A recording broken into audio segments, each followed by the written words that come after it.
네, 이제 상판에 오일을 칠할 예정이에요. 오늘은 이 오일에 대해서 자세히 설명하면서 칠하는 방법도 알려드릴게요. 자, 이 오일의 용도, 오일의 종류, 그리고 오일 칠하기 이 세 가지에 대해서 오늘 말씀을 드릴 건데, 오일의 용도는 하드우드라고 하는 거에 그 나무에 맞게 나온 마감재, 그리고 코팅제, 그리고 관리하는 용도로 쓰이고 있어요. 그러면 이 하드우드라는 거는 과연 뭐냐? 나무가 뭐 하드우드도 있고 또 뭐가 있나요? 네, 하드우드와 소프트우드라는 게 있어요. 이 하드우드는 우선 화렵수라고도 우리가 얘기를 하고요. 뭐 쉽게 말해서 물풀의 나무, 요걸 이제 영어로 하면 애쉬라고 얘기를 하거든요. 그리고 이제 호두나무는 월넛, 단풍나무는 메이플, 참나무는 오크 등 이렇게 딱딱한 나무를 뜻해요. 그리고 얘네들은 손톱으로 이렇게 긁거나 아니면은 꾹 눌러도 자국이 나지 않아요. 그만큼 이렇게 딱딱한 성질을 갖고 있어서, 딱딱하면 어떻죠, 여러분? 딱딱하면 가공하기가 아무래도 쉽지 않겠죠. 하지만 가공하기 쉽진 않지만 내구성은 또 되게 좋겠죠. 그래서 얘는 좀 비싸요. 나무가 비싸고, 또 소프트우드는 약간 부드러운 나무라고 생각을 하시면 되는데, 걔네보다는 내구성이 훨씬 더 뛰어나겠죠. 자, 그럼 우리가 하드우드가 주로 쓰이는 생활 속의 가구가 뭐냐? 가구는 우리가 뭐 도마나, 쉽게 도마 좀 딱딱해야 되잖아요. 이렇게 도마나 아니면 젓가락, 수저, 또 이렇게 보통 목조주택에 있는 나무 계단, 뭐 애쉬를 우리가 뭐 깔아요, 뭐 이렇게 얘기하잖아요. 그런 것도 다 하드우드. 그리고 인테리어 뭐 가구나 이런 책상, 이런 상판에도 굉장히 많이 쓰이고 있어요.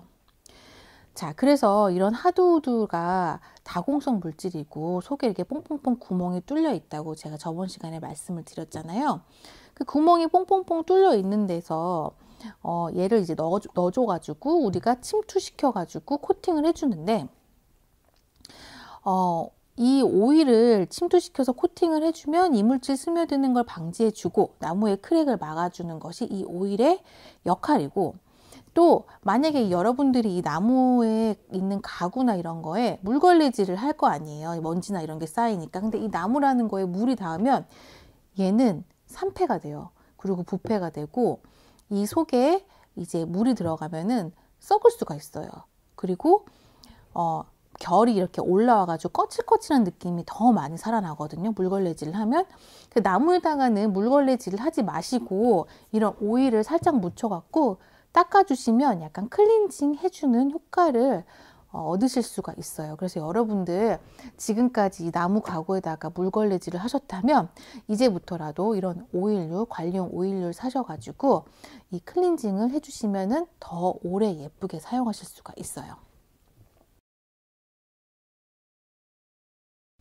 네, 그러면 두 번째 오일 종류가, 여러분들 뭐 가구 오일 뭐 이렇게 네이버에 치시면 되게 뭐가 많이 나와요.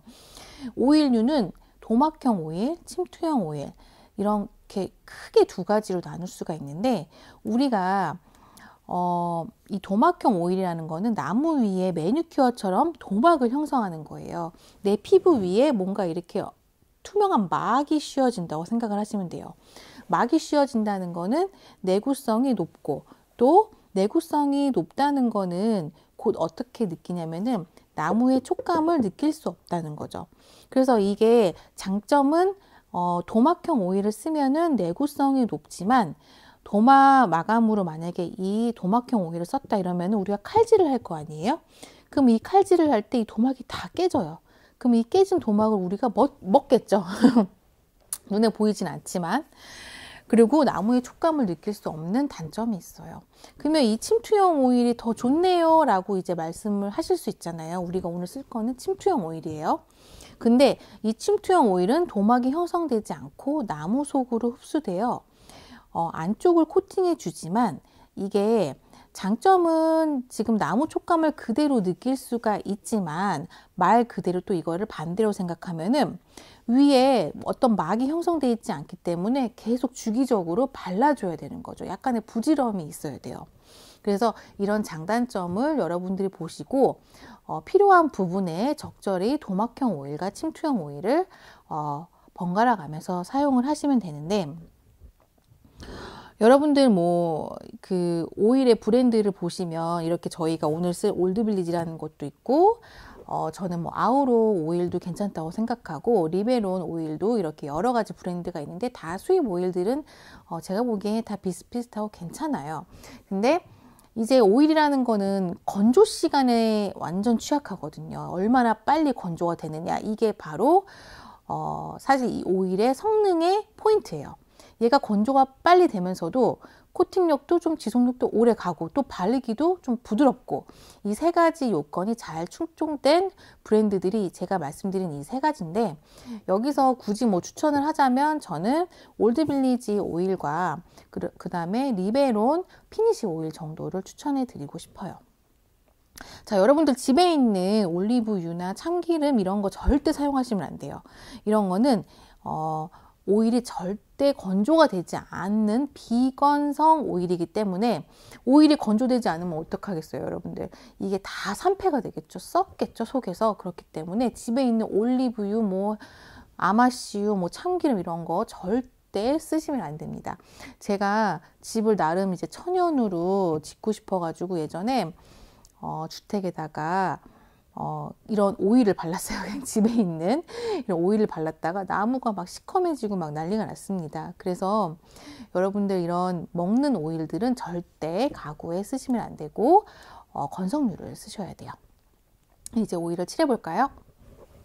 네, 이제 오일을 칠할 건데요. 여러분들 우선 저희가 이제 샌딩을 해줄 거예요. 샌딩을 할 때는 이 샌딩이 표면의 이물질을 이렇게 벗겨주는 용도도 하지만, 샌딩을 하는 정말 중요한 이유는 바로 이 가구에 흠집을 내주기 위해서예요. 얘가 저희가 이렇게 샌딩을 해가지고 흠집을 내줘야지 얘가 더 깊숙이 들어갈 수 있기 때문이에요. 그래서 샌딩을 해주는 거고, 그 다음에 나무에 이렇게 직접 뿌려줘야 돼요. 이 붓이나 이런 거에다가 어떤 도구에다가 얘를 뿌리면은 얘가 그 도구에 먼저 흡수가 돼요. 굉장히 흡수력이 빠른 제품이기 때문에. 그래서 여러분들이 어떤 뭐 도마나 아니면 가구에 칠하실 때는 걔에다가 직접 얘를 충분히 뿌려주시고, 뭐 장갑을 낀 손으로 바르셔도 되고, 실리콘 붓을 사용하셔도 되고, 또 코팅된 그런 오일이 잘 흡수되지 않는 바니쉬용 브러쉬를 사용하셔도 돼요. 자, 이렇게 우리가 한번 딱 발랐으면은 한두 시간 정도 건조를 시켜 주실 거고요. 건조되지 않는 오일은 완벽하게 닦아서 이 건조되지 않는 오일이 더 이상 바깥으로 이렇게 스며들지 않게 깨끗하게 닦아 주셔야 돼요. 그 다음에 두세 시간 정도 건조하고 나서 여러분들이 사용을 하시면 돼요. 그 대신 이 모든 작업은 다 상온에서 이루어져야 한다는 거예요, 여러분들. 막 추울 때 오일을 칠하시거나 또 너무 더울 때 오일을 칠하시면 안 돼요. 자, 여러분들 샌딩을 할 건데, 샌딩할 때 보통 어떻게 샌딩 하시나요? 이렇게 하시나요? 이렇게 하시면은 손바닥에 있는 힘이 균일하게 이렇게 발려지지가 않아요. 그래서 여러분들이 사포가 이렇게 있다 치면은 마르세요. 이렇게 말아가지고 둥글게 잡아주시면 손에 힘이 균일하게 이렇게 전해지거든요. 손도 덜 아파요.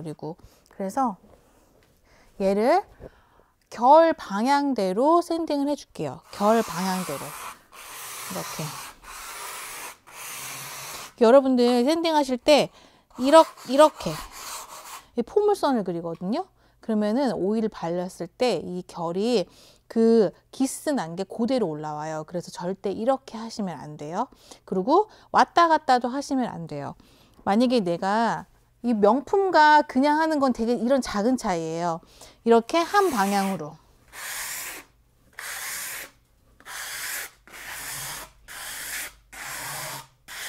샌딩을 할게요.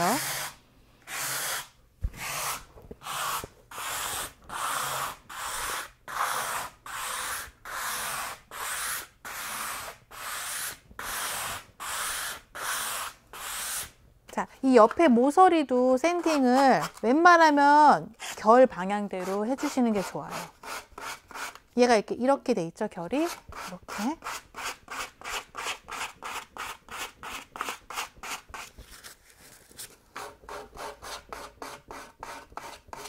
이렇게 집성이 된 부분은 조금 더 이렇게 결이 올라와 있거든요.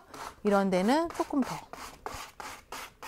그리고 여기 옆면도 우리가 이렇게 샌딩을 할 건데, 옆면도 이렇게, 얘가 이렇게 나무가 이렇게 돼 있잖아요. 그래서 웬만하면은 이렇게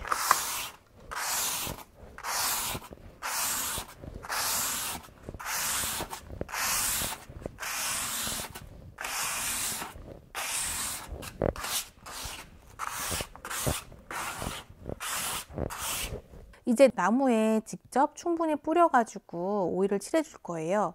저희가 이제 오일을 칠할 때는 이렇게 장갑 낀 손을 이용할 수가 있고, 그 다음에 실리콘 붓 아니면은 뭐 이런 코팅된 브러쉬를 사용하시면 되는데, 여기서 가장 중요한 거는 이 도구들은 다 스며들지 않아야 되는 거예요. 이렇게 장갑이나 실리콘도 이 도구에 스며들진 않잖아요. 왜냐면 이거를 만약에 여러분들이 이런 천 같은 데다가 오일천이라고 되어 있는데, 이 오일천에다가 묻혀서 바르면은 얘에 좀 많이 흡수가 돼요. 그래서 이 정작 먹어야 될 나무에는 많이 흡수가 안 되거든요. 그래서 얘를 새 나무를 처음 칠할 때는 바로 이렇게 뿌려주는 게 좋고요. 만약에 이거를 먼지를 닦아내는 용도, 내가 위에 겉에를 이렇게 먼지를 닦아내고 싶어라고 하시면 그때는 천에다 묻혀서 닦으셔도 돼요. 지금은 우리가 나무에 바르는 용도니까 나무에 직접 뿌려줄게요. 얘는 충분히 뿌려주셔야 돼요. 충분히 많이.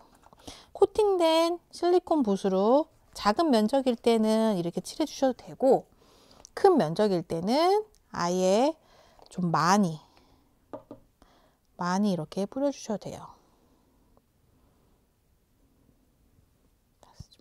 뿌린 다음에 칠을 할 건데, 칠을 할 때 그냥 이렇게 설렁설렁 발라주면 안 돼요, 여러분. 어떻게 바르냐면 빡빡. 얘가 속에 넣어준다. 이 오일을 속에 넣어준다라고 생각을 하셔야 돼요. 우리가 이제 클렌징 할 때 여자분들은 잘 아시겠지만 어떻게 클렌징해요? 빡빡하시죠? 클렌징 이렇게 속에 있는 것까지 다 노폐물을 끌어내기 위해서 빡빡하시잖아요. 그렇게 빡빡 이렇게 문질러 주시는 게 중요해요. 지금 바닥에 이렇게 떨어지는 게 만약에 밑에 보양 작업을 안 했으면 밑에 미끌미끌해요. 그래서 오일을 충분히 많이. 옆면에 보시면 이렇게 결이 집성이 돼가지고 약간 좀 오돌도돌하고 좀 거친 부분이 있어요. 이런 집성된 면은 오일을 더 많이 발라주셔야 돼요.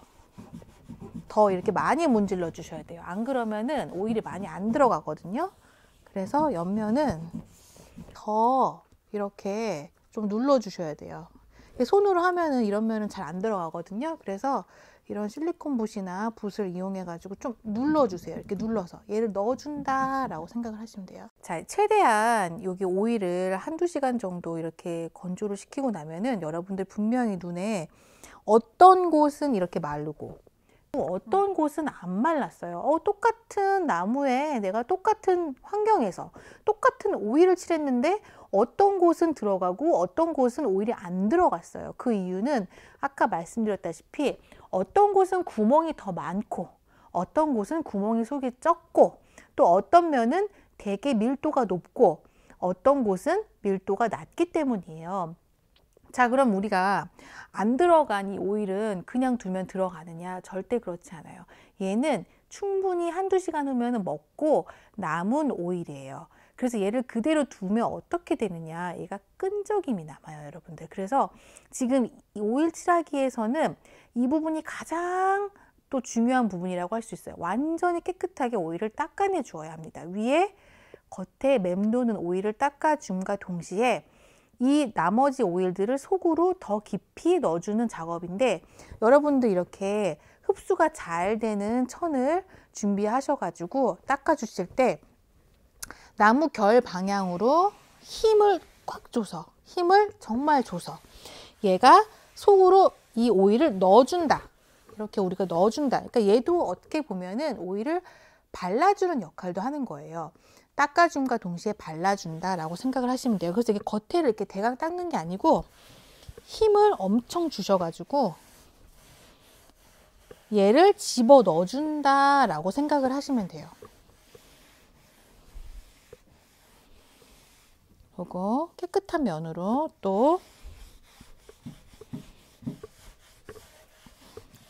오일을 속으로 꾹 눌러서 집어 넣어준다 라고 생각을 하시면 돼요.